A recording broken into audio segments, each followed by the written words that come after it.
With SRN News, I'm Bob Agnew in Washington. Senate leaders are weighing in now about the Singapore summit with President Trump and North Korean leader Kim Jong-un. Here's correspondent Linda Kenyon from Capitol Hill. Majority Leader Mitch McConnell is hopeful. Today, I congratulate the President on this major step and share his hope that it will begin a process that leads to an historic peace. Minority Leader Charles Schumer says the summit in Singapore was certainly historic. It was a welcome improvement to see the two of them having a dialogue rather than engaging in name-calling and saber-rattling. But Senator Schumer says talk is cheap. There must be verifiable progress toward denuclearization, while Senator McConnell cautions the summit was just a first step. He looks forward to the next. Linda Kenyon, Capitol Hill. Meanwhile, SRN News military affairs analyst, retired Lieutenant Colonel Robert McGinnis notes, in the weeks leading up to the summit, Kim met also with China's President Xi Jinping and Russian Foreign Minister Sergei Lavrov. Those are the puppet masters here. And whether or not this young proxy leader in North Korea is going to follow through with what he promised, or he was just set up to meet with Mr. Trump and use it as a PR campaign, we'll have to wait and see. And for that reason, McGinnis says the U.S. will have to be cautious during the follow-up to that summit. U.S. consumer prices rose by 0.2% in May as surging gasoline prices led the way. Mike Hempen reports that slower growth in core prices likely means the Fed will raise interest rates tomorrow for the second time this year. Core prices, not including the volatile food and energy categories, have increased 2.2% in the past 12 months. That could mean the Fed will raise interest rates only gradually. However, should core inflation accelerate, the Fed might move to tighten credit more aggressively. It's Mike Hempen reporting on Wall Street. It's a mixed bag right now. The Dow is off 7 points. The Nasdaq up about 46. This is SRN News. Victims of the 2017 Texas church shooting are on their way to court. Michael Harrington explains why. A family that lost several relatives during the mass killing in Sutherland Springs says the federal government was negligent in failing to report the gunman's criminal information to a national database. The Holcomb family has filed a federal lawsuit noting that the gunman, Devin Kelly, was criminally convicted while in the Air Force, but that the military failed to enter the information into a database used to conduct background checks of gun buyers. Michael Harrington, SRN News. A new opinion poll shows deep divisions between Israelis and American Jews, especially when it comes to President Trump, highlighting the growing rift between the world's two largest Jewish communities. The survey by the American Jewish Committee shows 77% of Israelis approve of the president's handling of U.S.-Israeli relations. That's a position embraced only by 34% of American Jews. Israeli and American Jews differ greatly on matters of religion and state. This is SRN News. Tragic news for one Olympic skier. The daughter of skier Bodie Miller has died. We get the details from correspondent Ed Donahue. Miller says his family is beyond devastated. His 19-month-old daughter, Emmy, drowned in a swimming pool in Southern California. She died a day after paramedics tried unsuccessfully to revive her. Miller posted photos and a video of his blonde, blue-eyed daughter. He said never in a million years did they think they would experience a pain like this. That is correspondent Ed Donahue. A police sergeant being honored now for his quick actions in rescuing a young child from a busy roadway in suburban Chicago. The Naperville Police Department posted dashcam video of last month's rescue by Sergeant Anthony Menino. The child apparently left his nearby home and wandered right along Route 59 as traffic whizzed past. Menino, who was on patrol, stopped his car to block a lane of traffic, ran after the kid, and scooped him up. The child was not injured. More details at SRNnews.com. Today we decided to walk to school. The light counted. 15, 14, 13. We took a left on Carroll Street. Danny's smart, but he gets distracted. I realized he forgot his homework.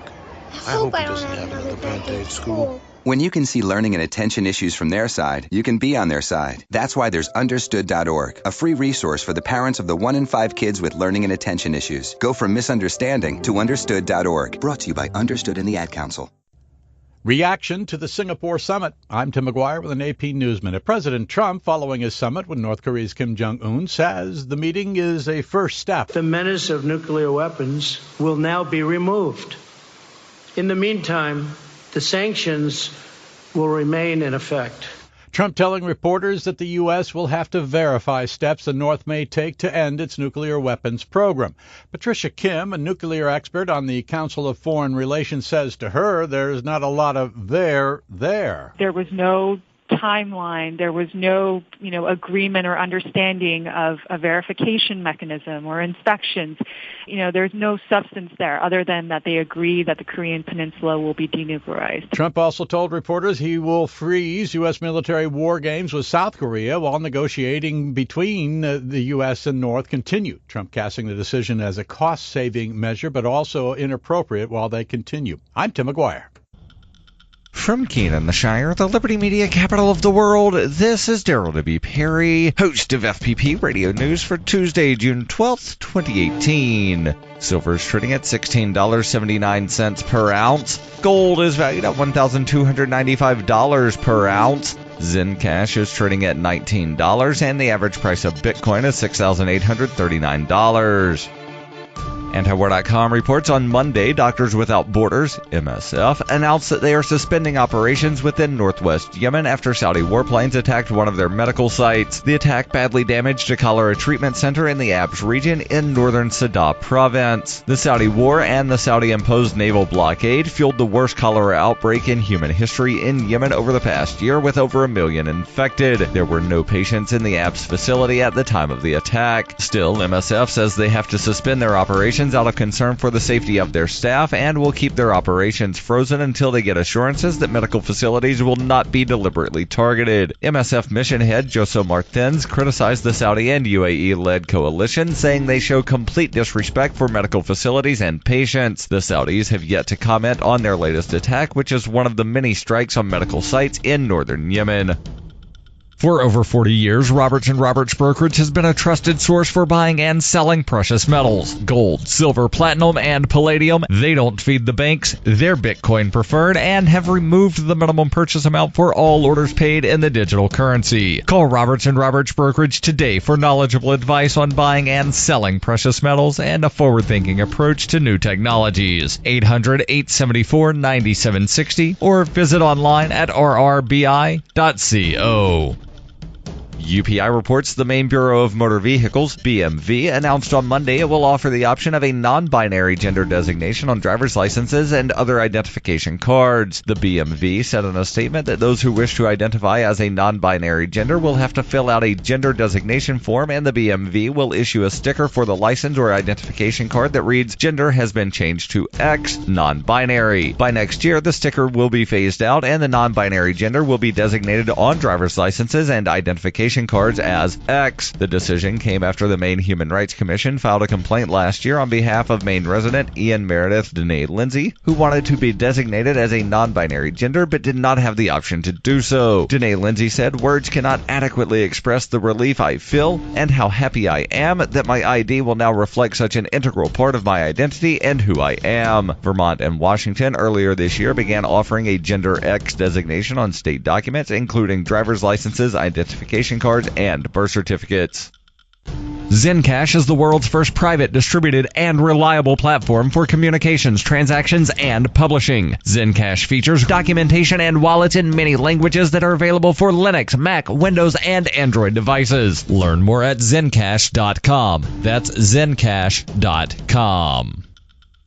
Reuters reports the U.S. Supreme Court on Monday revived Ohio's contentious policy of purging infrequent voters from registration rolls in a ruling powered by 5 conservative justices and denounced by liberal Justice Sonia Sotomayor as an endorsement of the disenfranchisement of minority and low-income Americans. In a 5-4 decision in the closely watched voting rights case, the High Court overturned a lower court's ruling that Ohio's policy violated a 1993 federal law enacted to make it easier to register to vote. All 4 of the liberal justices dissented, and top Democrats said the decision will boost what they call Republican voter suppression efforts, but other states may now follow Ohio's lead. Voters purged from registration rolls who challenged the policy in a Republican-governed state argued that the practice illegally erased thousands of voters from registration rolls and disproportionately impacted minorities and the poor who tend to back Democratic candidates. The state said the policy was needed to keep voting rolls current, removing people who had moved away or died. Under Ohio's policy, if registered voters voters missed voting for 2 years, they were sent registration confirmation notices. If they did not respond or did not vote over the following 4 years, they were purged. 5 other states also removed voters from the registration list for failure to vote. The challengers called Ohio's policy the most aggressive. Many states over the past few decades have erected barriers to voting. The National Voter Registration Act, among other provisions, had forbade removing voters from registration lists for failing to vote. The challengers criticized what they called Ohio's use it or lose it policy that they said violated registered voters' rights to choose when to vote, noting that some voters do not cast a ballot when they do not support any of the candidates running. This has been FPP Radio News. Online at fppradio.com. Hey, Steve Harvey here for the Illinois Broadcasters Association, and in a recent survey, the Illinois Emergency Management Agency was asked to name the top 5 items that every Illinois family needs to have in their home's emergency disaster kit. Check out these answers. Water, can't live without it. Number 2, non-perishable food. Well, after all, a man gotta eat, right? Number 3, weather radio, and make sure you got fresh batteries too. Number 4, flashlight. Even more reason to have fresh batteries on hand. Number 5, first aid kit. Look, there's no reason to feud over what items to put in your family's emergency disaster kit. Get the answers and more at ready.illinois.gov. That's ready.illinois.gov. Sponsored by the Illinois Emergency Management Agency, aired in cooperation with the Illinois Broadcasters Association and this station. With the RFD Ag Market Summary for this Tuesday morning, I'm Jim Taylor. Corn, beans, and wheat all ending Monday lower. July corn closing at $3.67 1/4, down 10 1/2. September corn down 10 1/4 at $3.76 1/4, and December corn down 9 3/4, $3.88 1/4. July beans closing at $9.53 3/4, down 15 1/2. August beans down 15 3/4, $9.59. September beans down 15 3/4, $9.64 3/4.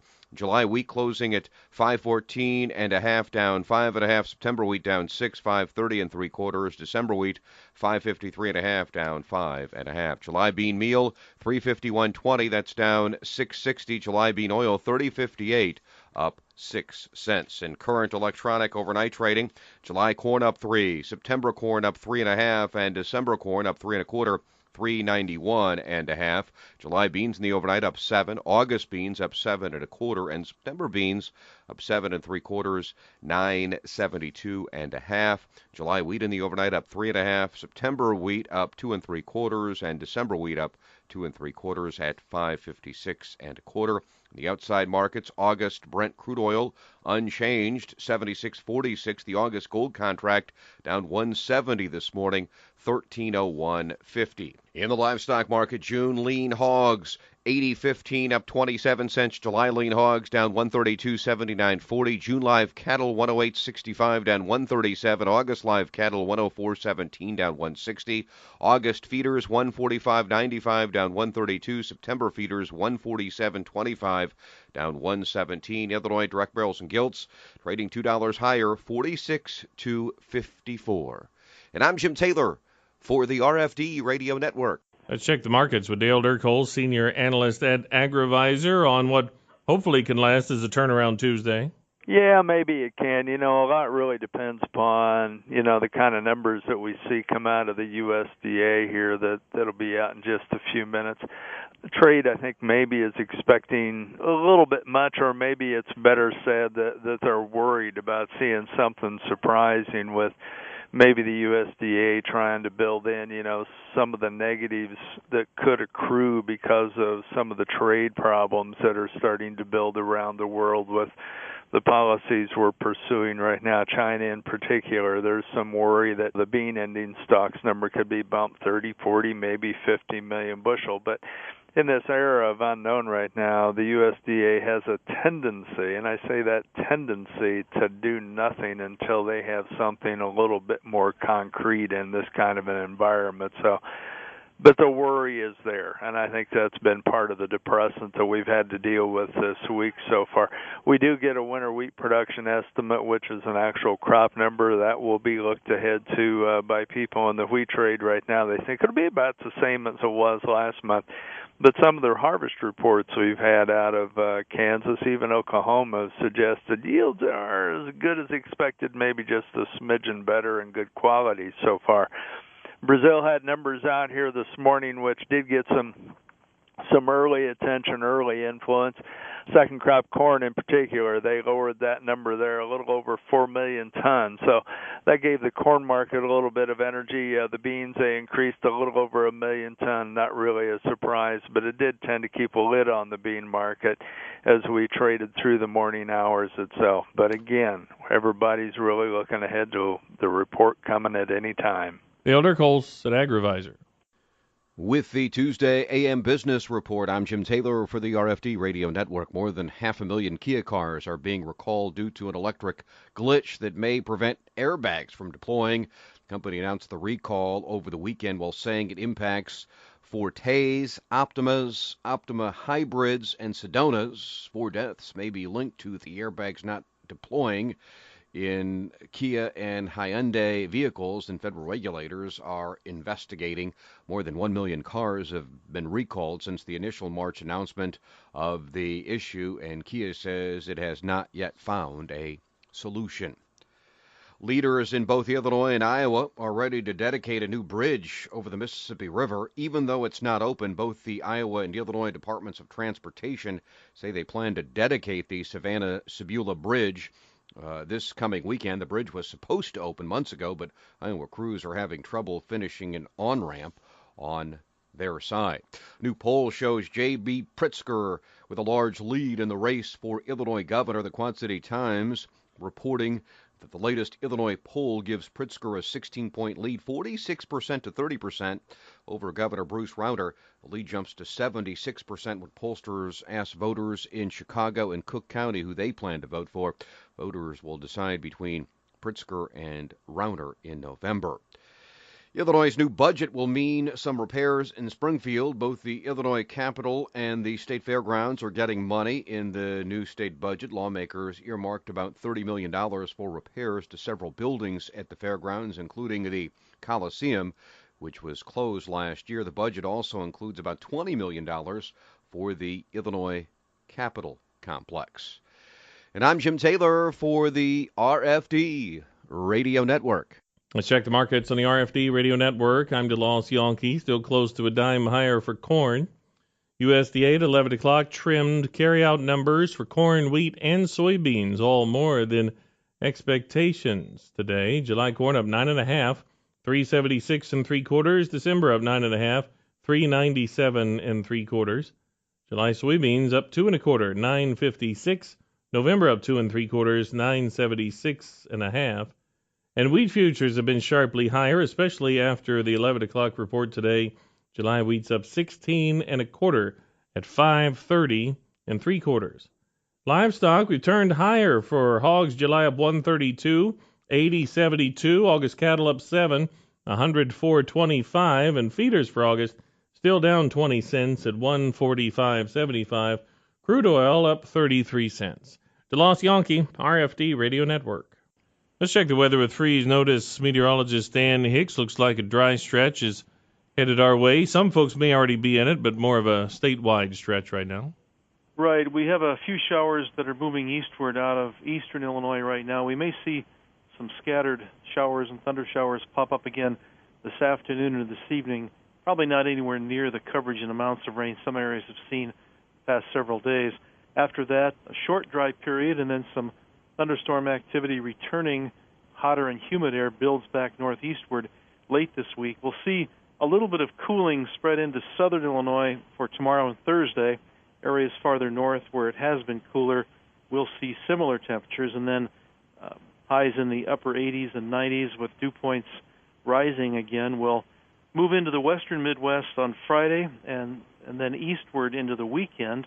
And it looks like high pressure aloft building north into the region will keep temperatures well above normal and probably rainfall fairly spotty this weekend into at least the first couple days of next week. So higher humidity, but not so much for rainfall.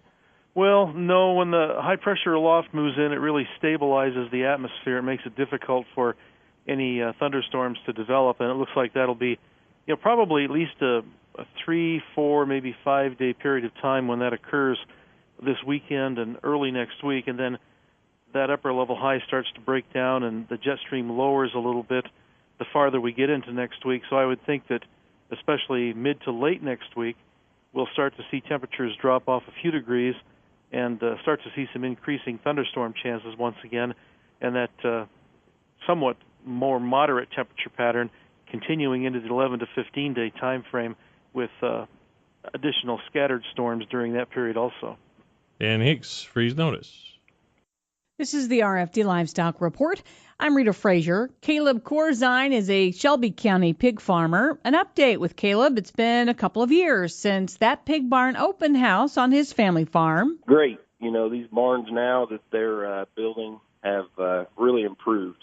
I've been really surprised, you know, with the gating from Farmwell and the feeders and stuff, and just the quality, you know, of the building built by Longhorn. These barns really hold up, and, you know, they look like a new barn every time we get done with a turn, and we turn around and wash, and I'm on the fourth turn right now, and still pretty well looks like a new barn inside. Now, you're not even 30, in fact, like 27, and so the technology part of things probably came a little easier to you than maybe somebody a little bit more advanced in years. But has all of that technology, that, you know, cell phone capability and monitoring and all that system been what it should be? It is. You know, I've got the Maximus in my barn. I love it. You know, whenever we're row cropping, whenever we're planting or harvesting, I got an alarm going off, you know, a motor go down or something like that. I can access it from my phone instead of, you know, hurrying up and running home and, you know, finding, hey, it's just a sensor, you know, it wasn't a motor. But yeah, it's real nice, you know. It makes the day-to-day operations one guy or two guy show instead of having to have multiple employees. When you went into, you know, a contract, and that's what it is, you know, it's a partnership with Mash-Offs, but you enter in sort of a long-term contract with them. I know it was scary at first, but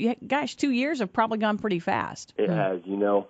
I'm with 12-year contracts here, and, you know, at first, you know, I remember that first day getting pigs in, you know, we had 3 semis sitting out in front of the barn and got the first one unloaded, and I kind of looked around. I was like, oh, crap, you know, what I get myself into. And, you know, now looking back, there's no regrets, you know. I mean, the 2 years, it really has flown by, you know. On my fourth turn here, yeah, time really flies. That contract, that's the way to go for a young guy, you know, or a young woman even. The young farming, that contract guarantees you money every month. I just think it's the way to go. Now, let's talk about how it relates to your row crop operation. You still farm with your family there. How has that partnership worked out? And then have you been able to utilize manure? And tell us about that. Correct, yes. So partnering with the Mash-Offs, you know, with the pigs and stuff, puts me that manure value, you know. We're saving a lot of money from the fertilizer company, you know, buying anhydrous and potash and DAP and stuff, you know. I'm going out there putting it on. We've started to see a little bit of the benefit, get a few more years here, and we'll be able to see a lot more.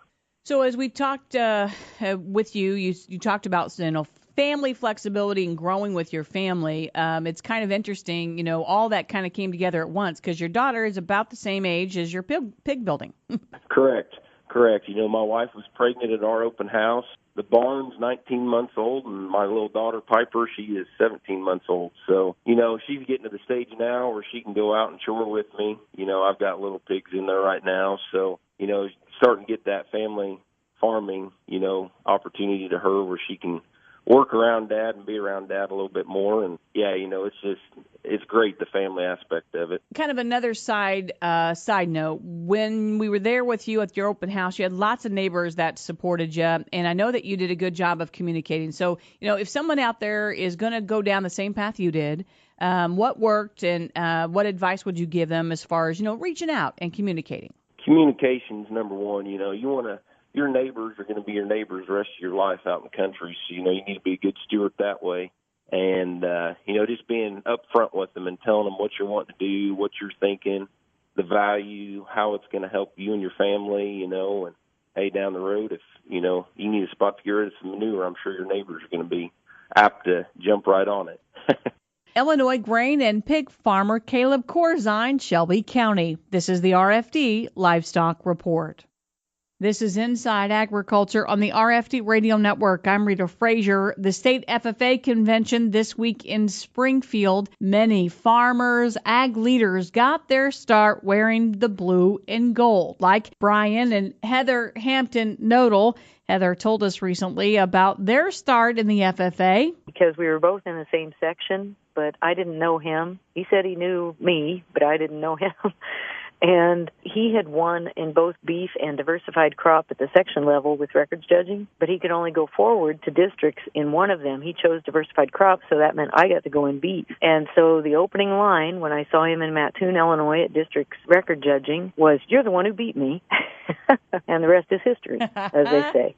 Oh, that's great. Back to those skills. You're one of the best public speakers I know. That was a really good area for you to be involved with. It was. I enjoyed extemporaneous myself. That's my preferred zone. We're trying to encourage our children to take advantage of those opportunities as well. And circling back to you saying you use those skills, and here you go. You started in 4-H and FFA in the public speaking, and then I get to see you at a Farm Bill hearing at the Farm Progress Show last year, being able to be articulate and state your case for agri-women and for farmers. Yes, it just seems like weird. We do that all the time, whether you're in the grocery line or on a flight coming back from Washington, D.C., or headed out to vacation. My preference is to keep it human, because we are all human. That's what we have in common, rather than just citing, I could chapter and verse statistics all day long, but that doesn't always persuade people or help them understand or empathize with where we're coming from. Preparing young people to speak on behalf of the Illinois ag industry, the Illinois FFA, the state convention runs through Thursday in Springfield. That's a look inside agriculture.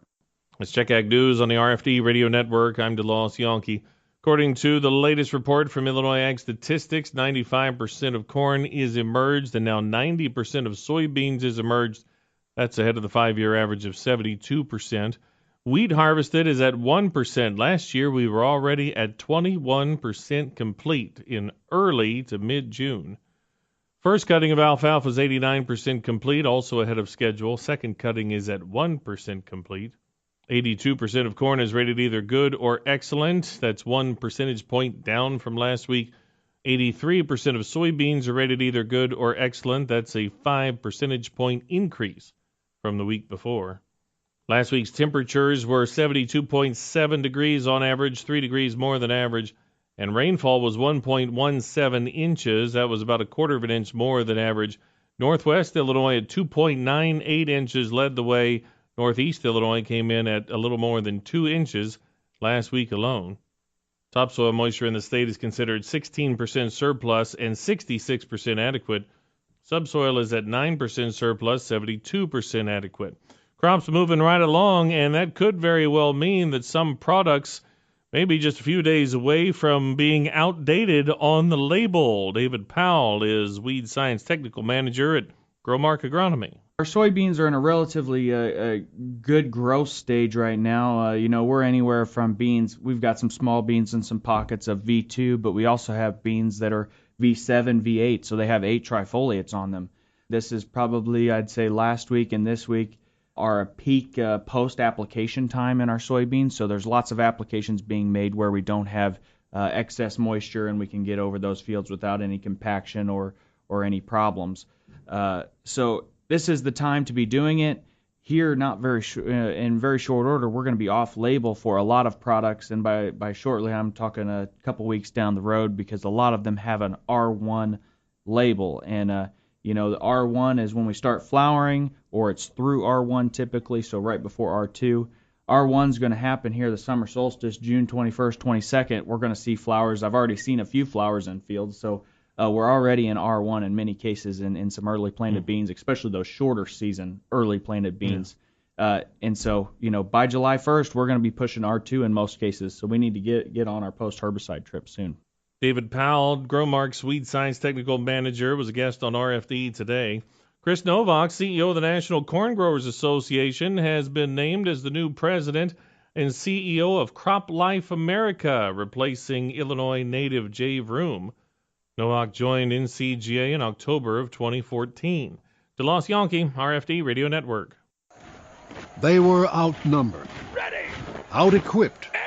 They had no chance of winning, but they had one huge advantage: General George Washington. The fate of unborn millions will now depend, under God, on the courage and conduct of this army. We have to resolve to conquer or die. Just as the leadership of one man helped form a nation, today leadership can transform the world. Leadership is in you. Now pass it on from passiton.com. From CBC News, The World This Hour, I'm Danielle Capelli. U.S. President Donald Trump is celebrating his meeting with North Korean leader Kim Jong-un as a step towards peace, but reaction in Washington has been mixed. Stephen D'Souza has more. We want to see these efforts succeed and ensure that what has just transpired was not purely a reality show summit. Democrat Chuck Schumer says they're concerned Donald Trump came away from the Singapore summit with little substance. What the United States has gained is vague and unverifiable at best. Republicans applauded Trump's achievement, but some, like Senator John Kennedy, warned Trump not to trust a dictator like Kim Jong-un. Kim Jong-un is a butcher, and he is a butcher of his own people. And trying to reason with someone like that is like trying to hand feed a shark. Doesn't mean you can't do it, but you got to do it very, very carefully. Republican Senator Marco Rubio says Trump's flattery of the Korean leader during the summit has a purpose. But I think the president's trying to butter the guy up to make it easier to get a deal with him. The question they all have, will that deal live up to the hype? Stephen D'Souza, CBC News, Washington. At his post-summit news conference in Singapore, Trump took another swipe at Justin Trudeau. I think that Justin probably didn't know that Air Force One has about 20 televisions. And I see the television, and he's giving a news conference about how he will not be pushed around by the United States. And I say, push him around. We just shook hands. Trump went on to say that Trudeau's comments would cost the Canadian people, quote, a lot of money. The Prime Minister responded diplomatically. We support the continuing efforts by the President on North Korea. We look forward to looking at the details of the agreement. On his comments, as I've said, I'm going to stay focused on defending jobs for Canadians and supporting Canadian interests. Meanwhile, a top U.S. trade advisor is backing away from controversial remarks he made on the weekend. Peter Navarro told a U.S. political show that there was a special place in hell for Prime Minister Justin Trudeau. I used language that was inappropriate. I own that. That was my mistake. Those were my words. And if I may quote the words of the great Bear Bryant, when you make a mistake, you should admit it, learn from it, don't repeat it. Navarro was asked if his mea culpa included an apology to Trudeau. He said yes, absolutely. A group of migrants rejected by Italy and Malta are now on their way to Spain. More than 600 people were rescued from a ship in the Mediterranean on Saturday, but the humanitarian vessel, the Aquarius, was denied entry into both Italy and Malta. Megan Williams has more from Rome. What is usually an overnight trip from where migrants are rescued has turned into an ordeal that will last days. It will take more than 3 days before the Aquarius enters the port of Valencia. Mathilde Villain of SOS Méditerranée says the majority of migrants on board the Aquarius will first be transferred to Italian naval and coast guard ships that will take them to Spain. Italy's new far-right interior minister Matteo Salvini has long accused the humanitarian ships of collusion and profiting from human trafficking, unsubstantiated accusations. He's the one who refused to allow the Aquarius to dock at an Italian port. But he will allow more than 900 migrants now on board an Italian naval ship to dock in Sicily because he says it's a government ship. Megan Williams, CBC News, Rome. And finally in Washington,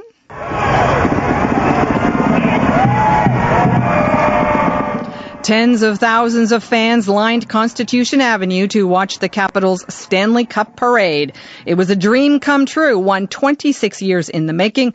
It's the Capitol's first Stanley Cup championship win since the team began playing in 1974. And that is your World This Hour. You can listen to us live on your mobile device by using your CBC Radio app. For CBC News, I'm Danielle Capelli.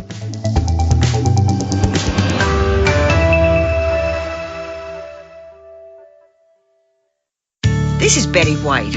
I know you don't need one more thing to worry about, but listen. High blood pressure can cause kidney damage, blindness, heart attack, stroke, and you can have high blood pressure even if you feel all right.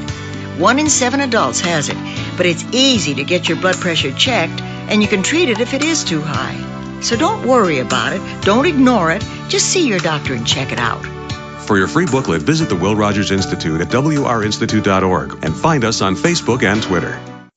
Your NBC Sports Radio update starts now. LeBron to L.A.? I'm Jeff Biggs, and that is going to be the big story in the NBA over the next few weeks. Where will LeBron James end up? A lot of people predicting that LeBron will head west to join the Lakers, including former NBA great Gary Payton, who told Black Sports Online that LeBron's son has already committed to play high school ball at Sierra Canyon, which is in the Valley in L.A. People don't look at everything. His son just committed to Sierra Canyon, which is in the Valley of L.A. That's where his son is going to go to school with Scottie Pippen's son and Kenyon Martin's son. And I think that he needs a father during that time, and that's it. I don't think LeBron is that type of parent. I think he wants to be around his son a lot, see his son a lot play. Now, in the meantime, up the coast, the back-to-back NBA champion Warriors are just about to tip off their second straight parade. One other NBA note, with Dwayne Casey now in Detroit, the Toronto Raptors have decided to promote assistant Nick Nurse to be their new head coach. Stealing a page from the epic Allen Iverson rant when he missed a Sixers practice back in the day, how about new Giants head coach Pat Shurmur, who hasn't even coached a full practice yet, trying to dance around all of the Odell Beckham Jr. questions today at the Giants' mandatory minicamp. We all want to count the reps. Go ahead. But he was out there practicing. He's cleared to practice. I don't necessarily think it helps anybody to play the word game here. That is Pat Shurmur, and 28 teams are opening up mandatory mini camps with Cardinals running back David Johnson and Titans left tackle Taylor Lewin, the latest to not show up because they want new contracts. And in baseball tonight, CC Sabathia and the Yankees will welcome in the Nationals. I'm Jeff Biggs. This is NBC Sports Radio.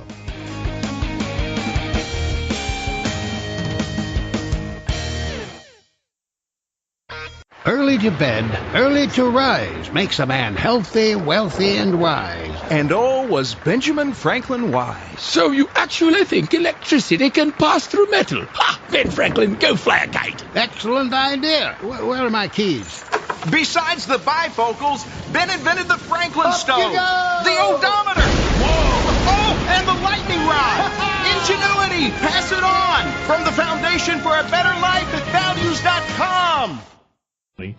From a lot of replants this year, just from too much rain, and of course now that he needs rain, he can't get one. So the story of a different year, different, depends on where you are. It is all over. It's different all over the place. And we talk about this almost each and every year, how big the state of Illinois is. It's not only 2 states or 3 because of Chicago in some of our conversations. Right. Other people say that, not me. But then it also, on growing seasons, wow, Southern Illinois seems to take it. Yeah.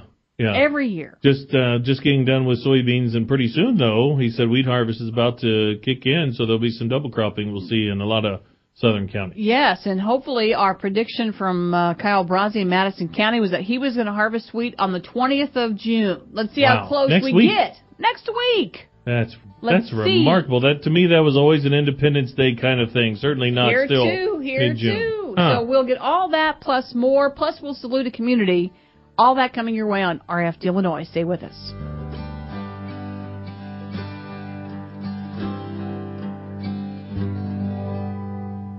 With this week's edition of Farm Week, the early word, here's DeLaw Shonke. The 30th Annual World Pork Expo in Des Moines focused on everything from trade, tariffs, to building consumer trust in pork producers. Find out more from Farm Week's Dan Grand about what happened at the event in the latest edition of Farm Week. A bill awaiting Governor Rauner's signature would allow farmers to obtain a special permit to haul heavier loads of grain during harvest. Farm Week has all the details about the pending legislation affecting grain transportation on state highways. Coming soon in your mailbox. No other Farm Weekly in Illinois has as many people on the ground in Illinois covering Illinois agriculture for you with the depth on key issues to help keep you profitable. And don't forget, you can get daily or even more frequent updates online anytime at farmweeknow.com. Welcome back to RFD Illinois. I'm DeLaw Shonke, taking a look at the latest crop progress and condition report from Ag Statistics, which showed an average temperature last week at 72.7 degrees, 3 degrees more than average. And rainfall at 1.17 inches, about a quarter inch more than average. Northern Illinois led the way this week, Northwest at 2.98, Northeast at 2.01, Eastern Illinois at 1.4. Southern areas were actually behind schedule rainfall-wise, and now, after all the rain in April and May they received way in southern Illinois, Ken Take, our farm wheat crop watcher in Pulaski County, could use a shower or two. We were really wet. Actually, I know there was some corn replanted even in the past week. Wow. That had drowned it out earlier, and guys were talking about it was still pretty heavy to be out there. So it's been a long spring. Yeah, if you're mudding it in June, that's usually not a good sign. No, well, we'll see what it all depends on July and August. You just never know. Right. Always an adventure, isn't it? It's always, every year's different. Every year's got its own challenges. Yeah. Wheat harvest is probably going to start big time this week. There's not a whole lot of wheat in this area. I think wheat acres will probably continue to be reduced just due to profitability. We grow quite a bit of cereal rye, so we hope to start harvesting that today. We'll see how that plays out. Actually taking the rye off, or are you just talking about big round bales, or what do you do with it? No, we'll cut it for seed. Huh. We sow cereal rye as a cover crop on just about all of our acres. We sell some to neighboring farmers who use it as a cover crop. Gotcha. I guess the seed needs to come from somewhere if we're going to keep using it as a cover crop, so that makes sense. That's true. We'll follow it up with double crop beans. Mm-hmm. So we don't have any livestock, so we don't have a use for it. Oh, so sure. Usually we're trying to pretty much chase the combine with the planter. So get our beans planted as early as we can. There you go. You're going to be planting anyway, so might as well just already be out there, right? That's right. All right. Thanks, Ken. Well, hopefully, you need a rain, but you don't need a rain for wheat harvest. So there's that adventure again. Right. Well, right now I'd rather have the rain. It's Ken Take in southern Illinois, down in Pulaski County. All that rain in April and May, and now when he needs a shower, not around, at least not yet. You can find his and other crop watcher reports each week in Farm Week. Corn condition as of Sunday, according to Ag Statistics, is 27% excellent, 55% good, 15% fair, 3% poor or very poor. Soybeans, pretty similar numbers, 25% excellent, 56% good, 16% fair, 3% poor or very poor. Winter wheat condition has improved dramatically over the last month or so. Now 17% excellent, 54% good, 21% fair, and 8% either poor or very poor. We didn't see numbers like that in early April when they started doing reports. Topsoil moisture is rated 16% surplus, 66% adequate. Subsoil is 9% surplus, 72% adequate. Plenty of adequate rainfall and moisture in Kent Cassin's area. He's a farmer and farm broadcaster in McLean and Livingston counties. My son's Peanut League game was rained out on Saturday, but nobody seems to be complaining after some nice rains fell throughout central Illinois over the weekend and last week. Our farms in Livingston and McLean counties received some nice rainfall, some more than others. But we can tell things are doing okay because the mowing is starting back up again. Corn spraying and side dressing is done around here, and the focus now is on soybeans. And in just a few weeks, many growers will be deciding whether or not to spray fungicide on corn. Locally, it's a busy week in Livingston County. We have the Ag in the Classroom golf outing at the Pontiac Elks and Wolf Creek golf courses this Thursday. And on Saturday, we'll help celebrate June Dairy Month by making a trip over to Kilga's Farmstead near Fairbury for their annual Breakfast on the Farm from the Livingston County Farm Bureau Young Leaders. Cost is $1 per person, and that dollar represents the approximate amount of money the farmer makes for growing or raising the ingredients. All the proceeds benefit area food pantries. In addition to the meal, attendees will view agricultural displays, tour the dairy farm, and participate in activities for the whole family at no cost. Reporting from southeastern Livingston County for the RFD Radio Network, I'm Kent Cassin. Kent, by the way, dumped more than 4 inches out of the gauge after just Sunday afternoon's rainfall. Rita's up next on RFD, Illinois. Corn. Thanks to Illinois corn farmers, you can see it just about everywhere here in the land of Lincoln. What you may not know is the unexpected places you can find corn, like your gas tank. 97% of all fuel sold in the U.S. is a 10% ethanol blend. And here in Illinois, we're a top producer of ethanol. Not only does it drive your car, it drives our economy. Be sure to proudly choose an ethanol blend at the pump the next time you fill up. Illinois runs on homegrown corn and Illinois-made ethanol. Visit ilcorn.org to find out more. A message from Illinois corn farmers and their checkoff. All ag. All Illinois. All now. There are a lot of smartphone apps out there, but do they have what's important to us here in Illinois? The Farm Week Now app does, and it's always at your fingertips. All ag, all Illinois, and 24/7 where and when you need it for free. Go to your app or Play Store on your smartphone, hit search, type in Farm Week Now, that's one word, and download it today. Brought to you by Illinois Farm Bureau, where we're all about farm, family, and food. We're back on RFD Illinois. I'm Rita Frazier. Year-round E15 use is an apparent casualty of last week's collapse of a long-sought biofuels deal between oil refiners and the ethanol industry. RFD Washington correspondent Matt Kay reports. Some ethanol groups hailed as a victory last week's rejection by President Trump of a proposed biofuels policy he brokered between big oil and the ethanol industry. Iowa Senator Chuck Grassley called it great news that ethanol producers wouldn't have to swallow a policy that cuts ethanol demand by handing oil refiners cheaper ethanol compliance credits known as RINs. But what about the president's commitment to allow year-round use of higher blended ethanol, E15? What we thought was a major victory 3 weeks ago was rejected by the president not signing this document, and that's E15, 12 months out of the year. We still got to fight for that. So corn ethanol's E15 battle with EPA Chief Scott Pruitt seems on again. And since in the White House, the EPA director answered to the president that he had the authority to do that by regulation, I expect we push to move ahead. Now, will he move ahead doing that? Probably it's going to be very difficult. Making cooperation from Pruitt even more difficult, the ethanol industry is suing him over alleged secret RIN waivers to major refiners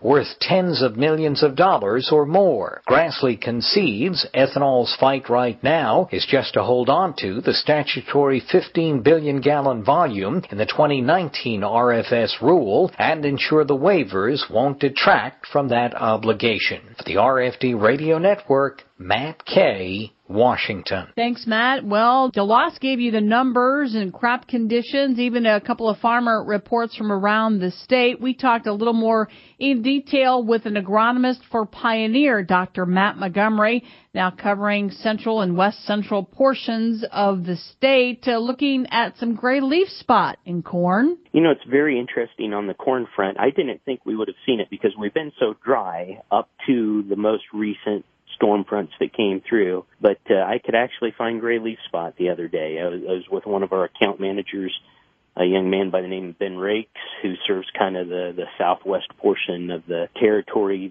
that we serve. Sure enough, on the lower leaves, you can see the beginning of gray leaf spot. So the humidity's been there, the temperature's been there. We didn't have lots of rainfall, but we did have the humidity, which set stuff up for us to at least see that disease begin to form. From what you've seen and heard, any concern there? And talk a little bit about that diagnosis. Of course, you know, when we're looking for gray leaf spot, it's small rectangular lesions, and that's what we saw, very small rectangular lesions. And they can eventually get anywhere up to a couple inches long and sometimes can coalesce together if we really get the disease going. The biggest thing we have to watch out for, Rita, is those lesions getting to the top part of the plant. Your listeners may remember it's top part of that corn plant from about ear leaf above actually fills the ear, and so that's the part of the plant we have to be watching out for. And if people are scouting, they're going to be watching to see if that disease begins to progress toward the ear, if they feel like it is, or if they feel like the risk factors are set up for a potential problem with gray leaf spot, they're probably going to be talking about a fungicide. How do you feel about fungicide application, and what about your growth stage of most of the corn in your area? Corn growth stage, the most recent one that I would have said last week, I probably would have pegged it around V10. I wouldn't be surprised if we're getting really close to 12 leaves right now.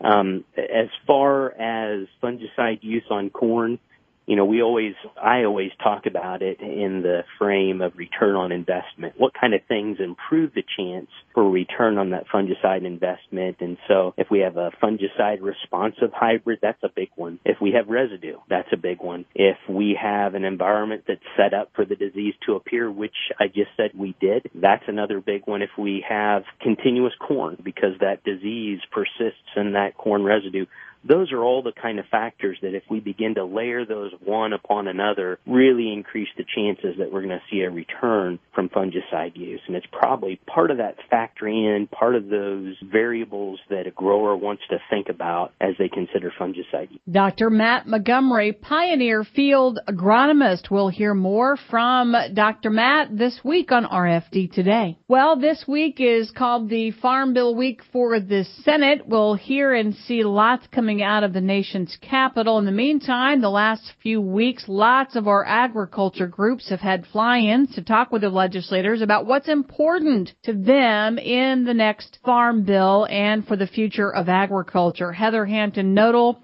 is a Montgomery County farmer, also with the American Agri Women. She gave us an update on some of their priorities that they delivered in person the first week of June, including the priority of crop insurance. Crop insurance is probably, actually, as we discussed the Farm Bill as American Agri Women, we led with crop insurance and said, essentially the 2014 Farm Bill had really good bones, had good structure to it, and so there's not a lot of major overhaul that needs to be done on that portion of it. You can always find opportunity for improvement, maybe small tweaks here and there, or unfortunately there may be people who try to game the system. Yeah, that should be stopped. But we tried to refer to these, potential drought conditions looking at past history. If you look at 2012, where you have crop insurers who literally had to apply 10 years worth of reserve funds to settle those crop insurance claims. When you need it, it has to be there. It's kind of like a bridge over water, right? You may not drive it every day, but when you have to get to that town across the water, you need that bridge. So crop insurance was the number one priority as we discussed the Farm Bill in general, but that also then led into immigration discussions to ask them realistically, do you think we'll have an immigration bill that the majority in the House can agree on before essentially June 23rd, which is when they had scheduled to take up the Farm Bill again. There's just, everything's interconnected, and it is that kind of chess game of politics that's happening right now, and unfortunately some bitter partisan exchanges and finger pointing, but hopefully we can take the high road and stick to the issues and do the right thing. Heather Hampton-Nodal, American Agri Women. We'll hear more on the Farm Bill as we go through this middle week of June 2018. Right now, though, we'll break for markets and weather. With the RFD Ag Market Summary for this Tuesday morning, I'm Jim Taylor. Corn, beans, and wheat all ending Monday lower. July corn closing at $367.25, down 10.5. September corn down 10.25 at $376.25, and December corn down 9 3/4. $388.25. July beans closing at $953 3/4, down 15.5. August beans down 15 3/4, $9.59. September beans down 15 3/4, $9.64 3/4. July wheat closing at $514.5, down 5.5. September wheat down 6, $530 3/4. December wheat $553.5, down 5.5. July bean meal $351.20, that's down $6.60. July bean oil $30.58, up 6 cents. In current electronic overnight trading, July corn up 3, September corn up 3.5, and December corn up 3 1/4. $391.5. July beans in the overnight up 7. August beans up 7 1/4, and September beans up 7 3/4, $972.5. July wheat in the overnight up 3.5. September wheat up 2 3/4, and December wheat up 2 3/4 at $556 1/4. The outside markets, August Brent crude oil unchanged, 76.46. The August gold contract down 170 this morning, 1301.50. In the livestock market, June lean hogs 80.15 up 27 cents. July lean hogs down 132.79.40. June live cattle 108.65 down 137. August live cattle 104.17 down 160. August feeders 145.95 down 132. September feeders 147.25 down 117. Illinois direct barrels and gilts trading $2 higher, 46.54. And I'm Jim Taylor for the RFD Radio Network. Good morning, this is Dan Hicks from Freeze Notice Weather with the early morning ag weather update on the RFD Radio Network for this Tuesday morning. Daytime highs in the 90s were again common yesterday in some southwestern and south central parts of the Midwest. Farther to the north, though, temperatures were cooler, with readings in the 70s and 80s more common. Even a few 60s occurred in the northern Midwest. Additional scattered showers and thunderstorms occurred across Illinois and surrounding areas the past 24 hours, some producing again some locally heavy rainfall. Some flash flood warnings were in effect overnight into early today in portions of southeastern Illinois. Additional showers and thunderstorms are forecast over the region into tonight as the slow-moving system continues to push gradually eastward. A period of drier weather will return to Illinois overnight tonight into tomorrow and likely continue into Thursday as weak high pressure builds in from the west. Daytime highs in the 70s and 80s will continue across the region today, with some 90s in the far south, and mostly 80s are expected across the region tomorrow into Thursday. Longer term, some warmer and more humid air will start to build back northeastward into the Midwest late this week into the weekend. As that does occur, chances for showers and thunderstorms will increase once again across Illinois later Thursday into the early part of the weekend, followed by some drier weather later this weekend into the first part of next week. Temperatures will climb well above normal across the region this weekend into early next week, with upper 80s and 90s common across the area, and more humid conditions are also expected, with dew point temperatures reaching the upper 60s and 70s during that period.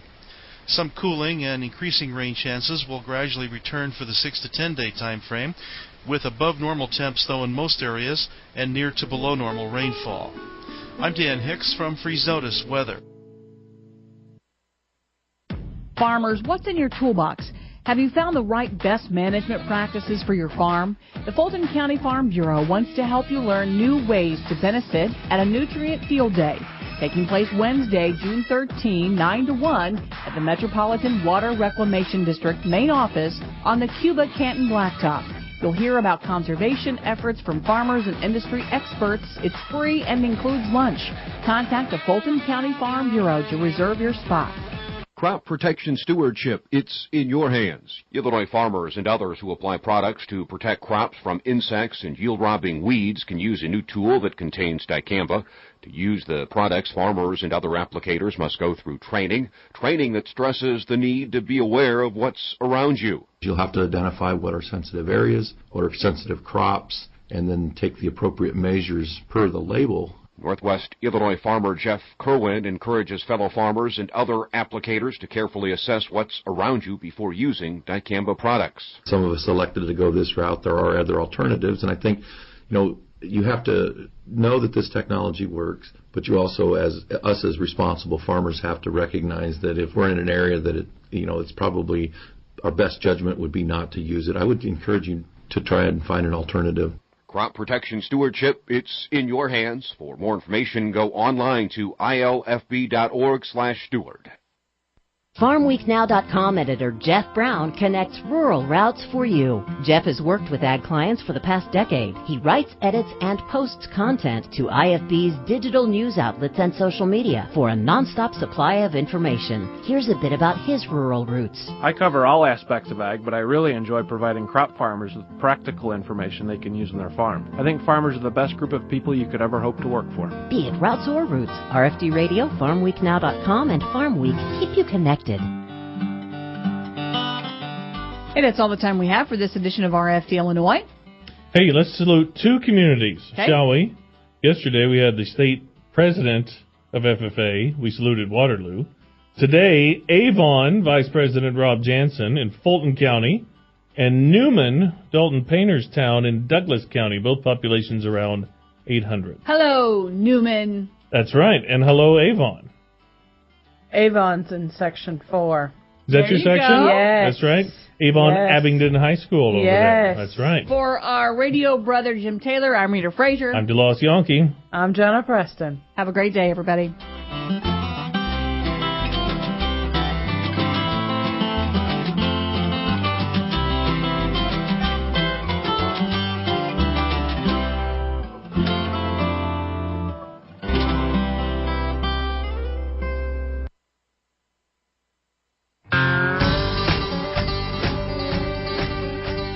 Thank you for joining us here on the RFD Radio Network. Hey, a great way to reach farmers, reach those in agriculture, is through local radio. In fact, Rita, from the National Association of Farm Broadcasting, they have research that shows that farmers listen, 87% say they listen 3+ days a week, 74% say they listen 4+ days per week. We're proud to be able to provide a service for stations all over the state that touch farmers at a very direct level. Indeed, and local radio is still the best way to stay connected to your local community. Be sure to listen to this state to you, Illinois. Thanks for joining us for this adventure in broadcasting on June 12th. On today's program, we'll talk agronomy, we'll talk infrastructure. David Powell and Michael Gill from Growmark Agronomy will be along in just a little bit, and we will talk about nutrients for the crops. We'll also talk about weed management. Hopefully, for so many folks, quick-growing corn crop provided some canopy, but we'll talk about weed management, and of course, we'll talk dicamba in a little bit. 18th District Congressman Darren LaHood will be on the program. He and Congressman Ronnie Davis last week announced funds for LaGrange, as well as a few other locks and dams along the Illinois River. We'll talk infrastructure. We'll talk a little bit of trade with Congressman in a little bit. Mike Steenhoek from the Soy Transportation Council, after WRDA was passed last week. What all does that mean? And we'll talk weather with, Dan Hicks, freeze notice meteorologist, about what's to come, including what looks like an awfully warm Father's Day weekend. That's all to come on a Tuesday edition of RFD Today.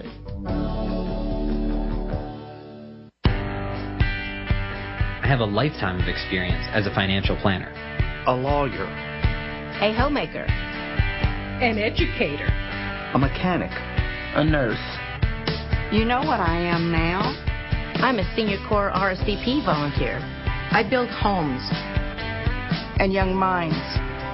I build parks and playgrounds. And support our nation's veterans. I build gardens and help families with their finances. I build healthy futures. And organize disaster relief. I build teams and friendships. And families. I build lives and communities. And myself. I'm a builder, and I lead by experience. How about you? Join Senior Corps RSVP. Lead by experience. At seniorcorps.gov. Farmers, what's in your toolbox? Have you found the right best management practices for your farm? The Fulton County Farm Bureau wants to help you learn new ways to benefit at a Nutrient Field Day, taking place Wednesday, June 13, 9 to 1, at the Metropolitan Water Reclamation District main office on the Cuba Canton Blacktop. You'll hear about conservation efforts from farmers and industry experts. It's free and includes lunch. Contact the Fulton County Farm Bureau to reserve your spot. Be it through headlines, microphones, or tweets, Mike Orso connects rural routes for you. Mike has been covering farm and food issues for more than 3 decades. Whether it's print, video, radio, or feeding your online appetite, Mike keeps you in the loop. Here's a bit about his rural roots. I keep our communities, state, and country in mind with everything I do. My job allows me to work toward this mission with farmers and other rural Illinoisans. Be it routes or roots, RFD Radio, FarmWeekNow.com, and Farm Week keep you connected.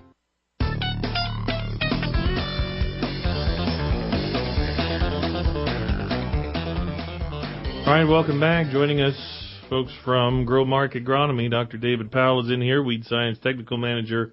Michael Gill, Crop Nutrients Technical Manager. Let's see how many minutes we can go without talking about dicamba. So we'll start, Michael, with you. And well, are you done for the year? Are we side dressed? How does all that work? Well, I mean, side dress in much of the state should be wrapping up pretty soon, I would guess. And we should be past that, what I call awkward stage of growth in corn, where we're transitioning between seed root system and nodal root system.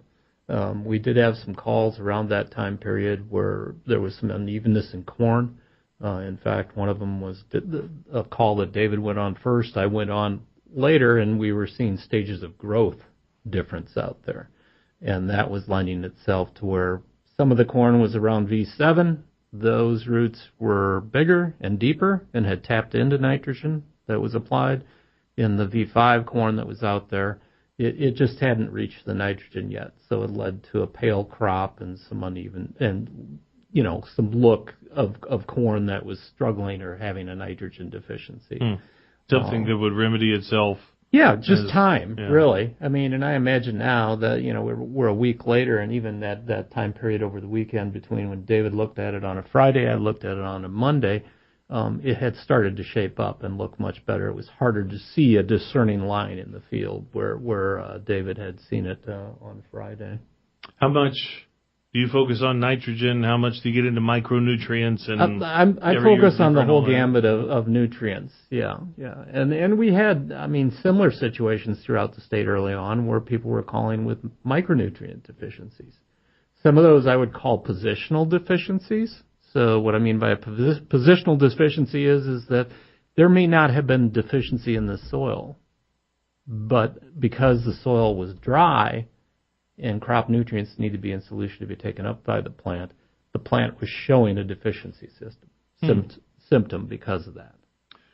Is it conceivable then that I might think, gosh, to save this crop, I need to put some more in on, when in fact there's plenty of in already there? It's just not getting from its spot to where it needs to go. Correct.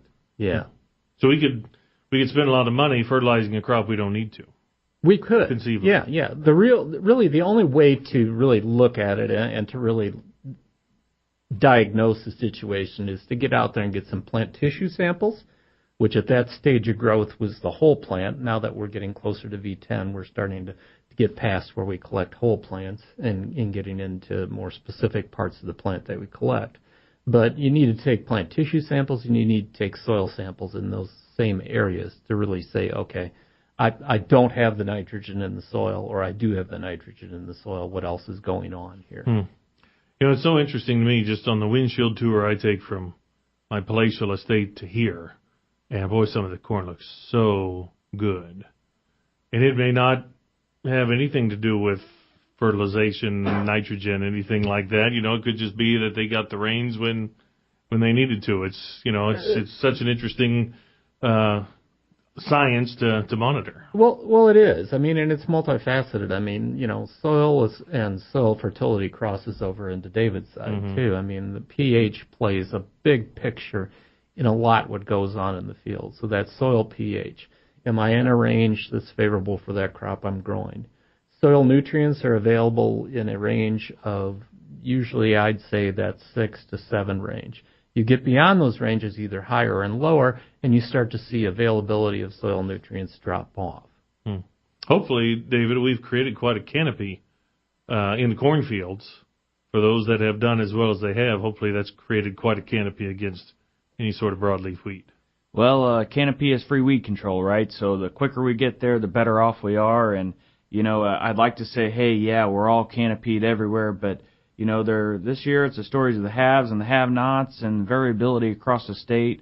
As we were talking before, on rainfall of several inches to some people that only got a couple tenths or maybe not even a raindrop on the back porch. So there's a lot of variability out there, so it's hard to paint a broad stroke this year. But generally speaking, our corn is growing rapidly now. It's closing rows if it hasn't closed rows. And, from the weed control world, that's a good sign the quicker we close rows.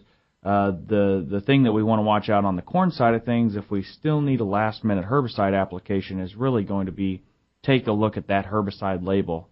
We're now limited to very few options that we can use in crop that could yet still provide weed control for us. I was going to say, Tuesday the 12th, are we coming up against it? Friday's a day to report acres. What about for managing some of those acres? Well, we start getting into that June time frame, and we got to butt up against that June 10th time frame for atrazine applications if we want to go to soybeans next year. So, we are not going to want to apply any more atrazine. We shouldn't have to apply any more atrazine because our limitation is 12-inch corn, and most of our corn is well beyond 12 inches. The key thing is there's only about 4 or 5 different products at this stage, especially after we get past V8, that we can still apply in crop to get weed control. So you're going to want to talk to your crop specialist if we need those applications because we want to make sure that we're going to be applying something on that crop that is not going to cause irreversible damage like we can get pinched ears from ALS inhibitors after that V6 time frame or 20-inch corn. So we really need to make sure that we're applying, if it's needed, we're applying something that's not going to cause any damage to that structure or that corn plant as it thinks about reproducing. And in many cases, we're going to see some corn tasseling before the 1st of July. Just looking at Peoria's forecast for the week, temperature or wind speeds are supposed to be less than 10 for several days. Although I do see calm in there every once in a while. The whole 3 to 10 is such an interesting part of that label. So we made it a whole 5 dicamba. Minutes before we talked about dicamba, okay. right? Yeah. So, talking about dicamba, I think we've done a great job so far. I've had more calls about making sure we're staying on label and making sure that we're stewarding this technology because we all want it for as long as possible. A few calls that I've had when we've talked to people, they're asking, is it the right time? Should I be doing this? Our crop specialists calling me, they're very educated folks. They know what's going on. So a lot of times when they call me, I ask them, if you have to call me, is this really a good time to be applying dicamba? And I think the conversations I've been having are, we don't want to be in any sort of gray zone. We want to be in a green light or red light scenario. And if we're on the border, we just need to not make that application. Or we need to be applying something that isn't dicamba to that field because typically if it's time to spray that field, it's time to spray it. It just may not include dicamba in the tank. David Powell along with Michael Gill at Growmark Agronomy. By the way, that label says R1, so it may, if it hasn't already, be a little bit late. So be sure to read and follow label directions to the letter. Stay tuned. 18th District Congressman Darren LaHood's up next on RFD Today. Farm, family, food. Those 3 words best describe Illinois Farm Bureau. Farm. For 100 years, Farm Bureau in Illinois has represented and served the men and women who make Illinois one of the top food-producing states. Family. At the heart of rural Illinois are traditional farm families who work together through Illinois Farm Bureau. And food. Farm Bureau families are proud to grow the healthy food they provide their families and yours. Farm, family, food. The heart of Farm Bureau in Illinois. RFD Radio Network's Rita Frazier connects rural routes for you. Rita delivers passion and reliable information to listeners on the RFD Radio Network. Her radio career spans close to 3 decades. Here's a bit about her rural roots. I grew up on a small farm. My job today allows me to connect with people from all walks of life and experience opportunity every day. I get to talk about what I love, farming. Be it routes or roots, RFD Radio, FarmWeekNow.com, and Farm Week keep you connected. Crop protection stewardship, it's in your hands. From floods and drought to insects and trade disputes, Illinois farmers face an ever-changing list of challenges. Northern Illinois farmer Tammy Halterman believes you can add weeds to the lengthy list. We're getting so many noxious weeds that we can't control. Water hemp is getting worse and worse and worse. Mare's tail is, again, another weed that we never used to have a problem with, and now we do. Halterman and other farmers have some new crop protection tools that contain dicamba to combat weeds in soybeans. If you plan to use the seed and approved crop protection products, talk to your neighbors. You have to talk and communicate with your neighbors. Whatever you plant or use, it's always important to let others know before you grow. We have it. It's in our toolbox. We just need to be careful how we use it and document how we use it. Crop protection stewardship, it's in your hands. Go online to ilfb.org/steward for more information. This is the story of Mrs. Clark, who has lived on this very block most of her 80 years, often seen walking to town or serving brownies to the neighborhood kids, and everyone loves her. 2 years ago, a certain family member moved in to look after Mrs. Clark, and that's when everything changed. Mrs. Clark became the victim of elder abuse. Elder abuse is often closer to home than you think or want to believe. McGruff, the crime dog here. The National Crime Prevention Council wants you to know the signs of elder abuse. Bruises, isolation, reduced activities, poor hygiene, depression, and financial problems. Protect yourself and speak out if you recognize signs of abuse in others. Elder abuse is a crime that affects over 2 million senior citizens every year. Even more astounding, it's most commonly committed by a family member or someone they trusted. If you suspect abuse, contact your local law enforcement agency. To learn more, go to ncpc.org/seniors. That's ncpc.org/seniors. A message from the National Crime Prevention Council and the U.S. Department of Justice.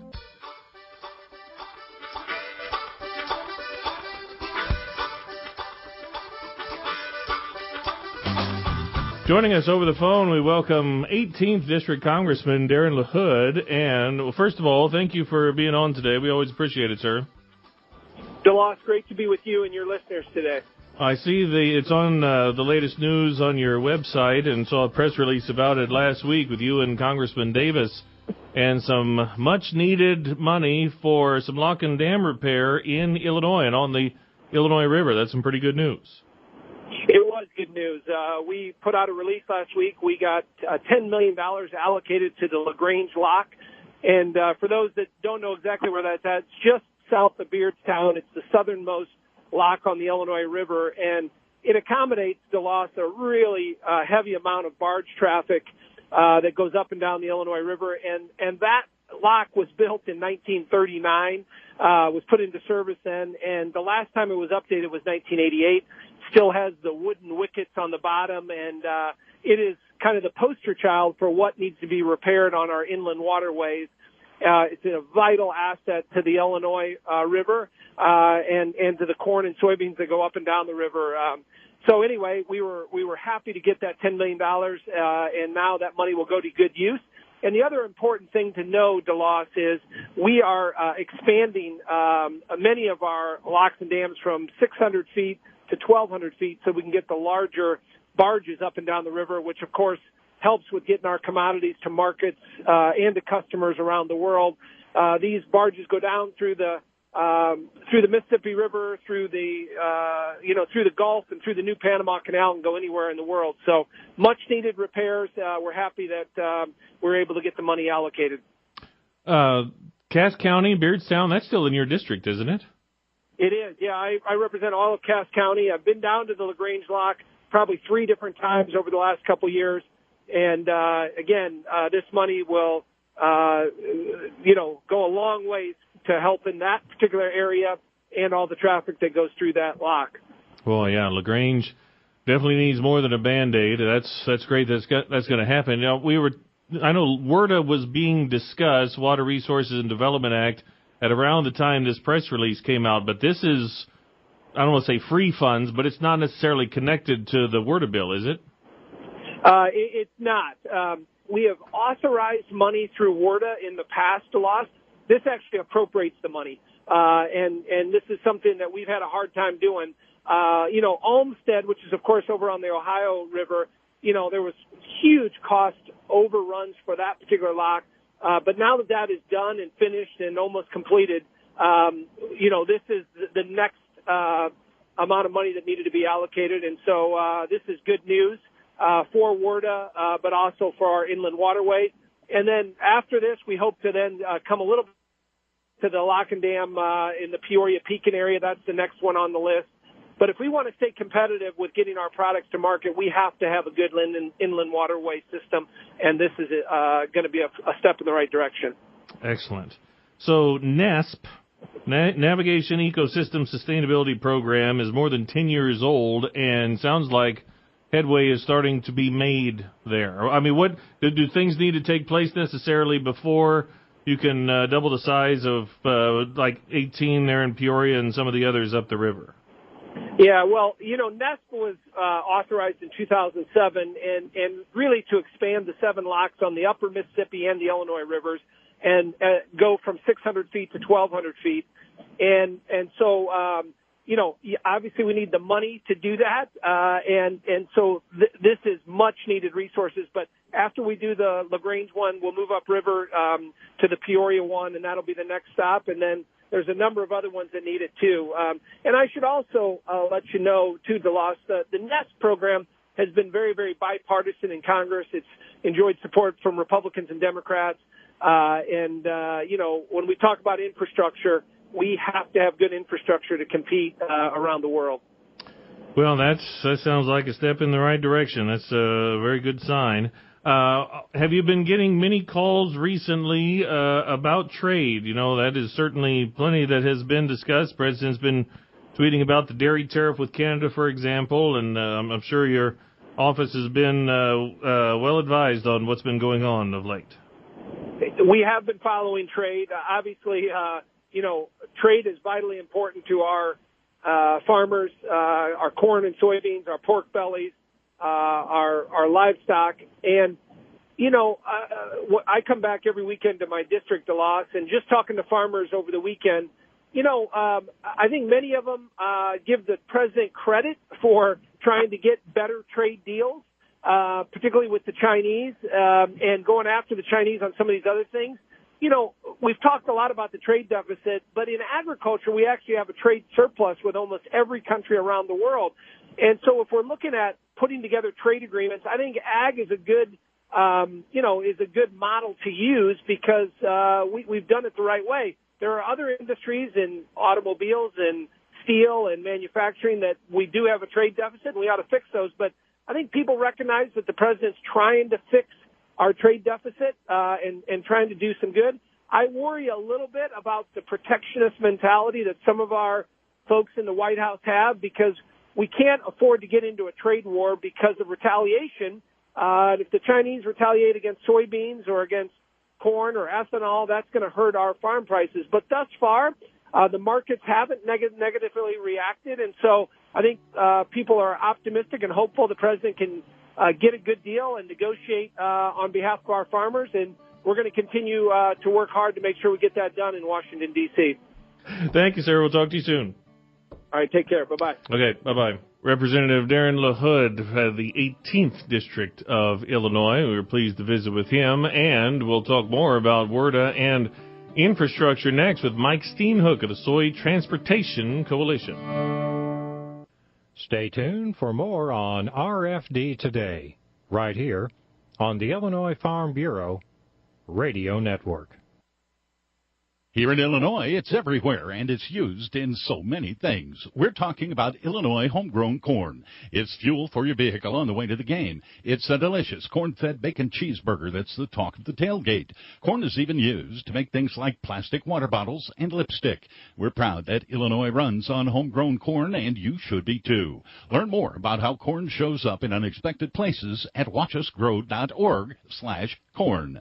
A message from Illinois corn farmers and their checkoff. When it comes to social media, Sabrina Berkowitz connects rural routes for you. Sabrina covers a broad range of ag topics, so Farm Bureau members are the first to know about key issues. Here's a bit about her rural roots. I grew up with a grain and livestock farm in my extended family, and today I really enjoy helping people learn how to use social media to advocate for agriculture. Be it routes or roots, RFD Radio, FarmWeekNow.com, and Farm Week keep you connected.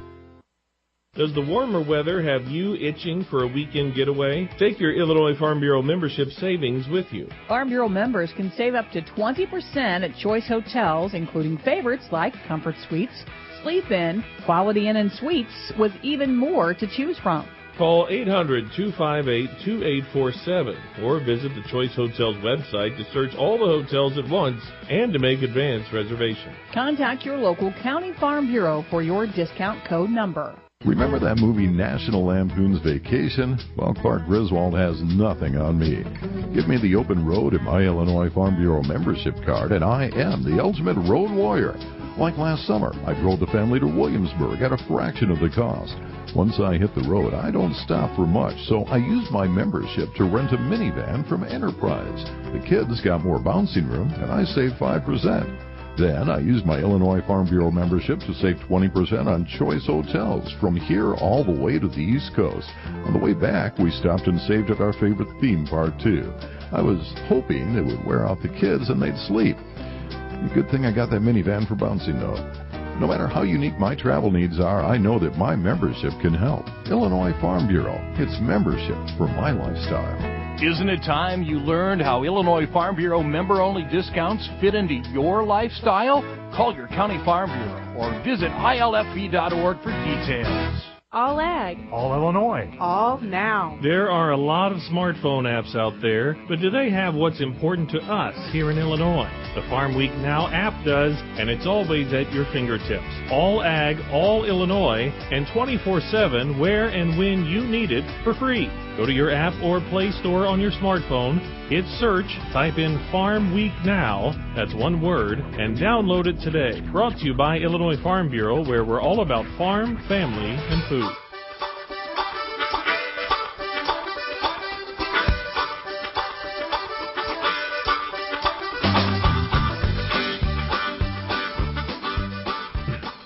Welcome back to RFD today on a Tuesday. I'm DeLawes Yankee. On Thursday, we will be broadcasting from sunny Pontiac, maybe partly sunny Pontiac, depending on how the day goes. But it's only supposed to get up to 84 that day, and the IAA Foundation is having its golf outing. We will be broadcasting live from a shady spot just off the practice green. On the program right now is Mike Steenhook of the Soy Transportation Coalition. Mike, how's it going? I am doing fine. How are you, DeLawes? Good. What's been going on in suburban Des Moines recently? We had rain again this morning here in Bloomington Normal area. What about last few days up there? Yeah, we had a couple days of rain. Certainly had some pretty strong thunderstorms last night. So yeah, got some more moisture. Well, not going to turn down much moisture this time of year, so that is a good thing. So last week, we saw an email from you. There was a WRDA bill passed, and boy, it seems like WRDAs can just cruise right through the House of Representatives now, can it? Yeah, I mean, you look at it, in one way that it's great that we continue to have these WRDA bills passed, and now we're starting to see them on a 2-year cycle, which we think is very important. But by that same token, when you see such kind of almost overwhelming bipartisan support, that's kind of an indicator that there could be some maybe some more helpful, albeit sometimes controversial ingredients that were omitted. So that the goal was really to try to keep this every 2-year cycle going. And again, we think that's important, but there's certainly still a lot of opportunities for improvement and some things that need to be done moving forward. And when those things are discussed and debated, it tends to be more contentious. But again, we're overall happy that a bill was passed in the House. We look forward to the Senate following suit and hopefully seeing something signed into law by the President. This very well could be one of the very few infrastructure initiatives that does get passed this year. Frankly, it might be one of the few initiatives, period, that gets passed this year because the midterm elections are increasingly overwhelming everything.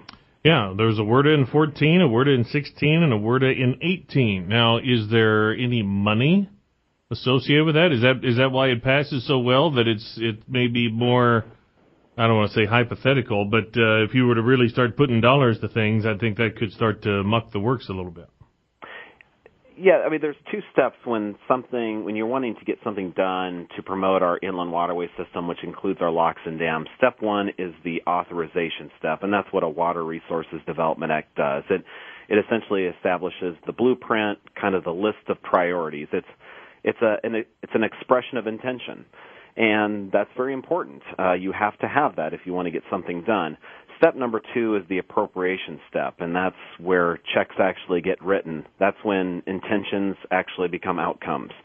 And so step number 1 is important. Step number 2 is even more important. And so that's why when we see a Water Resources Development Act bill get passed, we applaud it. But that's not the finish line.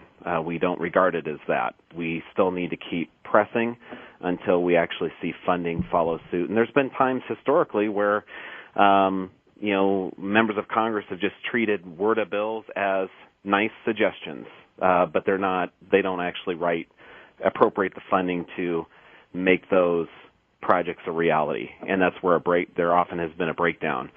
So we need to, as a result, make sure that we're keeping our pedal to the metal in promoting this issue.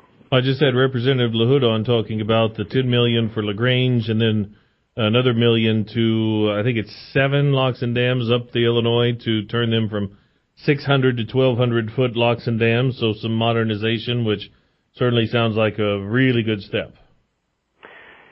That would be very helpful. The big concern that so many of us have is just many of these locks and dams are dilapidated. They've been allowed to degrade. We have not prioritized preservation and maintenance. So that is step number 1 for us, is shoring them up, making sure that you diminish that probability of a catastrophic failure that would be of significant duration, that would have a real detrimental impact on our profitability. So we think that should be priority number one. Certainly, we would love to see funding become available to make so many of these locks, these lock chambers, 1,200 feet from 600 feet. That just would make a much more efficient journey for these barges. You don't have to split them up into two segments in order to get them through each lock site. So that would certainly be helpful for the industry. So again, a lot of work that needs to be done. The good news about locks and dams is that if you do a good job of maintaining them, you can dramatically elongate the useful life of these.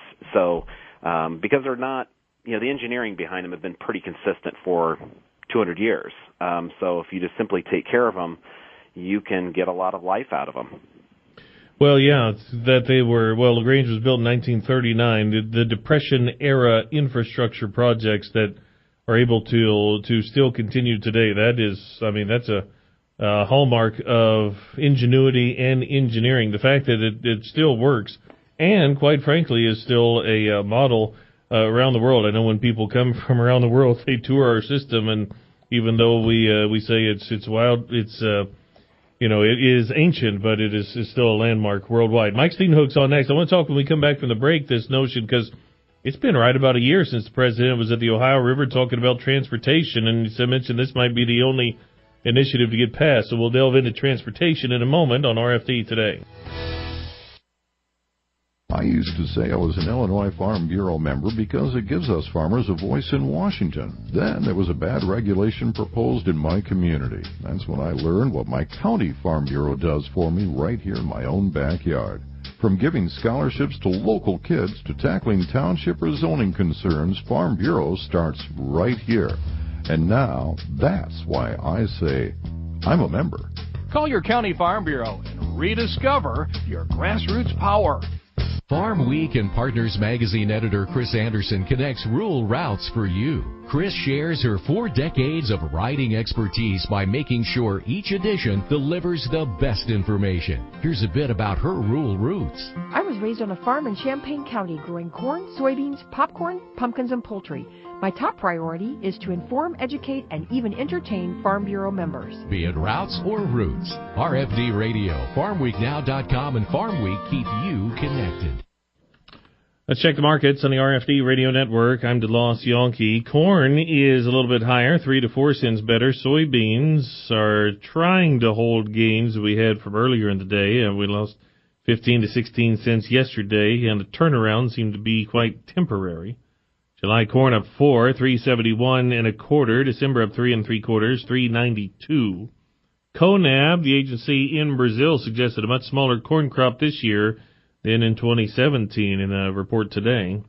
July soybeans are unchanged, 9.53 3/4. November unchanged, 9.73 3/4. July wheat up 9 1/4, 5.23 3/4. And in livestock, we are mixed. July hogs are up 37, 79, 77. August cattle down 45, 103.72. Illinois direct hog market was up another $2 on Monday. This is the RFD Radio Network.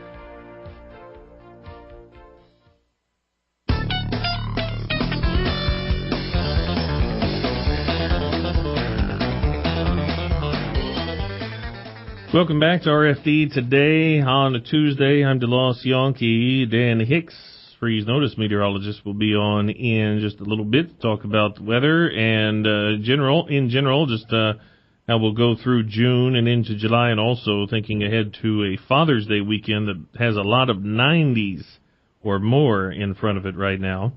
Mike Steenhoek is on the phone at the Soy Transportation Coalition. I'm looking at an article here. It says President Trump used the Ohio River as a backdrop for his speech about infrastructure on June 7. But that was last year. Gosh, 12 months have already come and gone, and you mentioned in the earlier segment that may be the word of may be all we see for 2018. So what happened to the big transportation legislation? Well, it's kind of fallen victim to what a lot of other issues, important issues, have fallen victim to when it comes to Washington, D.C., and that is being perennially on the on-deck circle.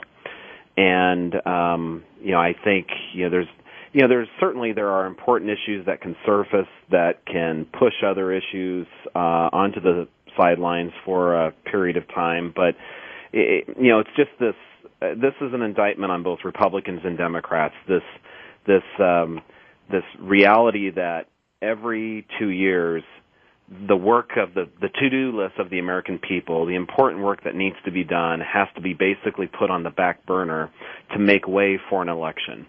And this may be naive. I used to work on Capitol Hill, so I understand the reality. But just this, I wish that people could justify getting reelected by actually doing their job instead of actually deferring doing their job.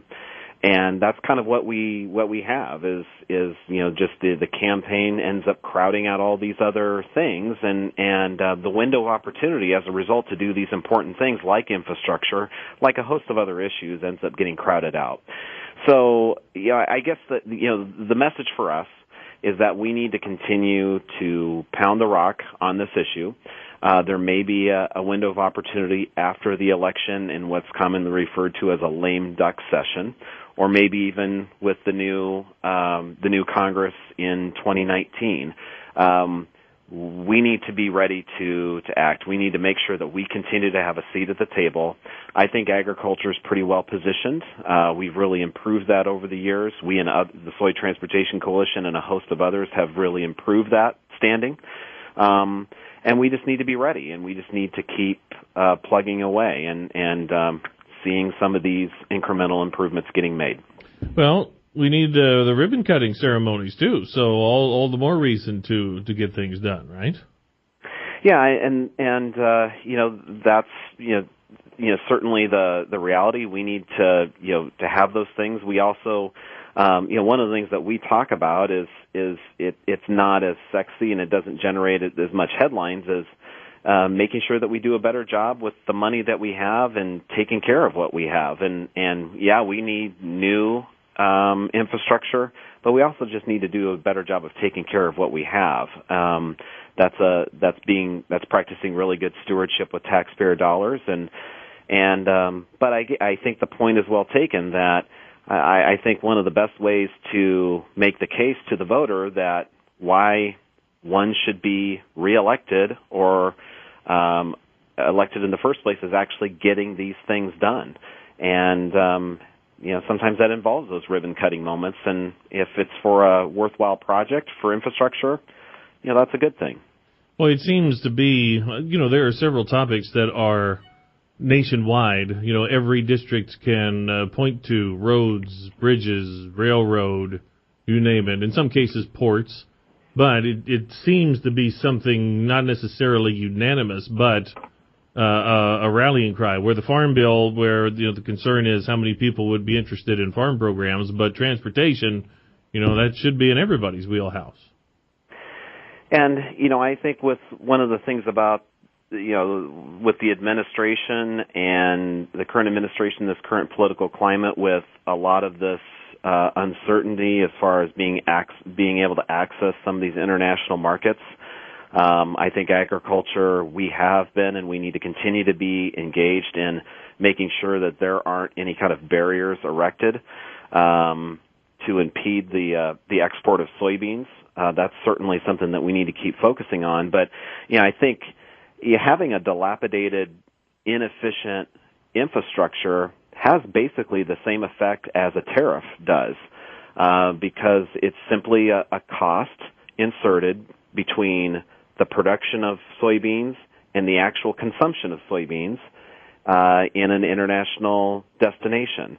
And so we need to make sure, those of us who represent soybean farmers, we need to continually ask ourselves, what are the costs between the production of those soybeans and the consumption of those soybeans, and how can we contain or remove or moderate those costs, whether it could be a tariff, but it also could be having a more costly infrastructure. And so we need to find ways of moderating that. And so those are the things that we focus on.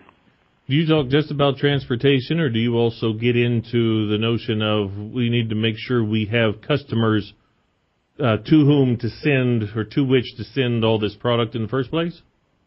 That's something that we certainly keep in mind, and I think if I do my job appropriately, I need to be thinking of two people. I need to first and foremost be thinking about the U.S. soybean farmer, but then I also need to be thinking about the customer, domestic or international, and making sure that when they receive a shipload of soybeans that it's received in a cost-effective, reliable manner, and always trying to find ways to improve upon that. And so, yes, when we start seeing some of this uncertainty with our with the international markets and threats of tariffs, that really has an impact on us. That's really of concern to me. That's a concern to my colleagues within the soybean industry, and of course it's a concern to soybean farmers throughout the country.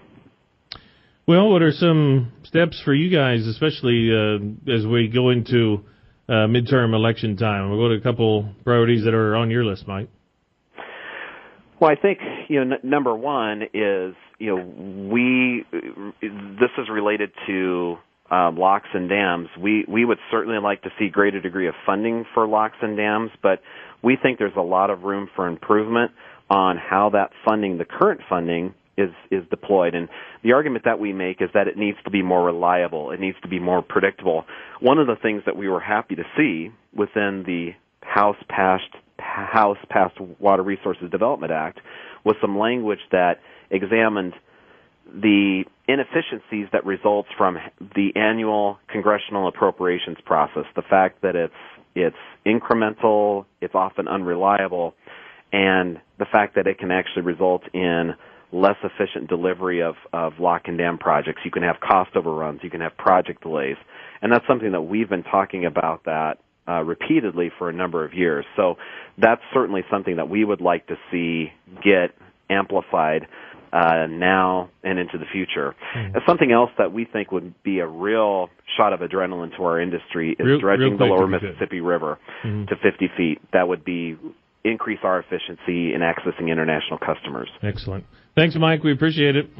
Hey, thank you. I'm glad you mentioned the dredging. That is something that's been brought up. We need a deeper pool there to get those boats through at times. We'll talk weather next on RFD today. Let's check livestock markets on the RFD Radio Network. I'm DeLawrence Yonke. Illinois Direct Hog Market was up another $2 to start this week, $46 to $54 a hundredweight. Sow Market was up $3, $30 to $36 for lights, $35 to $40 for heavyweights. Even light boars were $2 higher, up to $25 a hundredweight. The numbers so far this year, we've moved just about 1.5 million hogs more than last year through just not even halfway through the year. At an average dressed weight at 210, which could be a conservative estimate, that means we've put more than 315 million additional pounds of pork into the marketplace just in the first half of the year.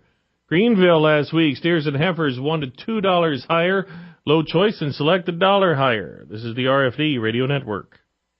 How do people benefit from raising livestock here in Illinois?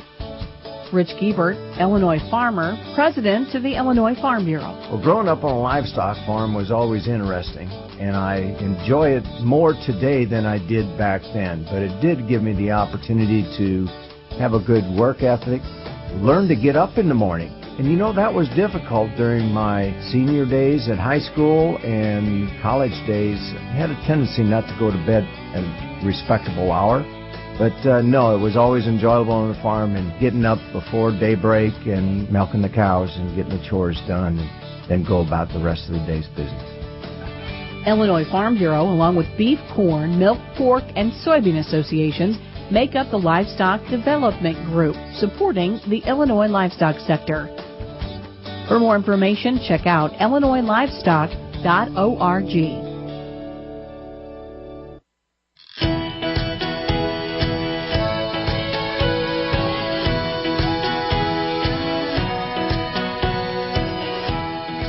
All right, it is Tuesday. We talk weather. Freeze notice meteorologist Dan Hicks is on.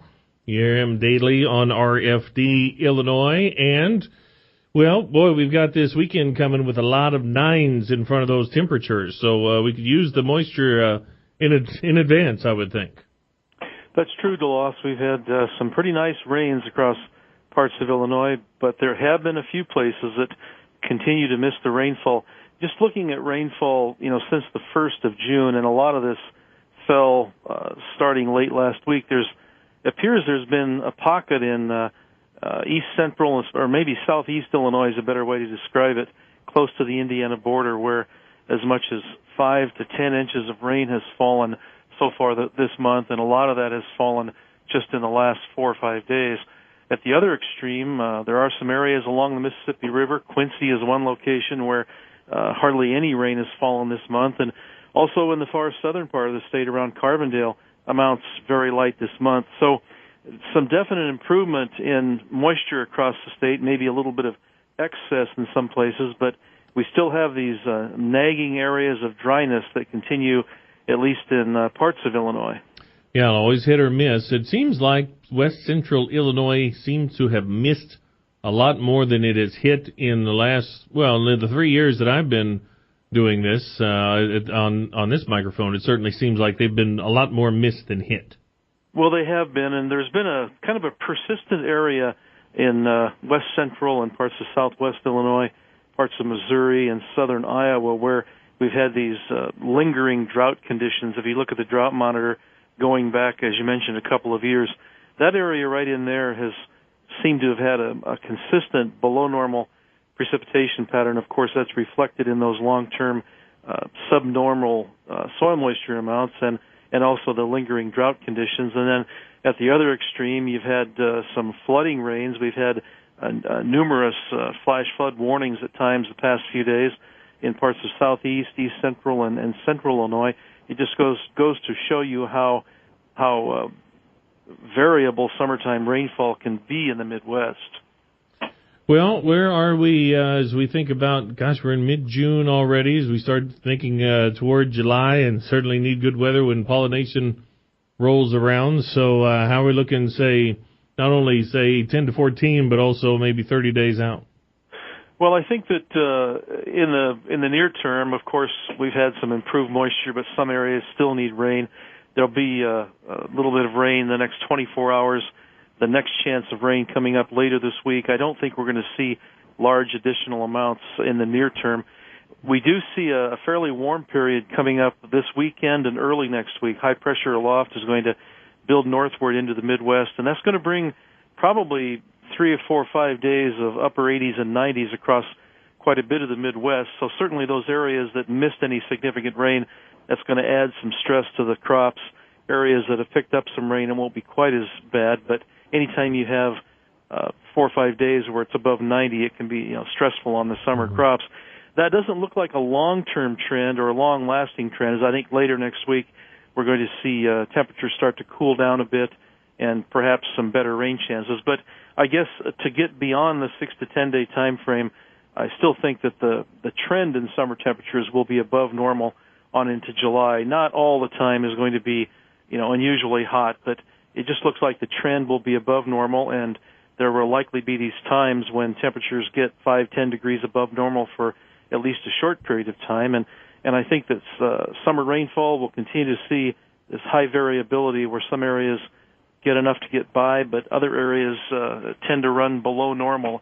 It just appears that's going to be that type of a summer in the Midwest.